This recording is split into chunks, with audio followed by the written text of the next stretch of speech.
జీవితం లాగానే మన సోషల్ మీడియాలో కూడా చాలా నెగిటివిటీ ఉంటుంది, పాజిటివిటీ కూడా ఉంటుంది. మనం రోజు కాన్షియస్ చాయిస్ చేయాలి, నెగిటివిటీ వైపు వెళ్ళాలా, పాజిటివిటీ వైపు వెళ్ళాలా. ఫర్ ఎగ్జాంపుల్, 2 విషయాలు జరిగాయి సోషల్ మీడియాలో గత 2-3 రోజుల్లో, నాకు చాలా నచ్చింది. ఒకటి, నేను నిన్న మన ఇండియన్ మెన్స్ బ్యాడ్మింటన్ టీం గురించి ఒక రీల్ చేసి పెట్టాను. I think we should support our boys, let's cheer for them. వాళ్ళకి కాస్త కంగ్రాట్స్ చెప్దామంటే ఎంతో మంది దానికి రెస్పాండ్ అయ్యారు, అందరూ కూడా కంగ్రాచులేట్ చేశారు. నచ్చింది నాకు, అందరూ పాజిటివిటీ వైపు వెళ్ళారు.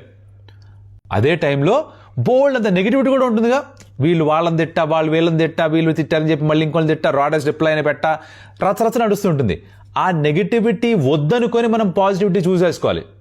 ఇంకో ఎగ్జాంపుల్ ఉంది.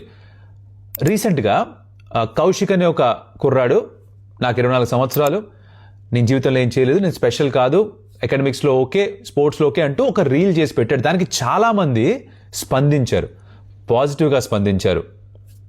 He showed that is vulnerable and దాన్ని అర్థం చేసుకొని తనకి సపోర్ట్ ఇచ్చే ప్రయత్నం చేశారు. That's great thing about the social media. దానిలో చాలా పాజిటివిటీ ఉంది. ఆ పాజిటివిటీయే ప్రతిరోజు మనం చూస్ చేసుకోవాలి. చాలా ఈజీ నెగిటివిటీ వైపు వెళ్ళిపోవడం, చాలా ఈజీ ట్రోల్స్ చూసి తిరిగి మళ్ళీ ట్రోల్ చేయడం, ఆ ట్రోల్కి రియాక్ట్ అవ్వడం.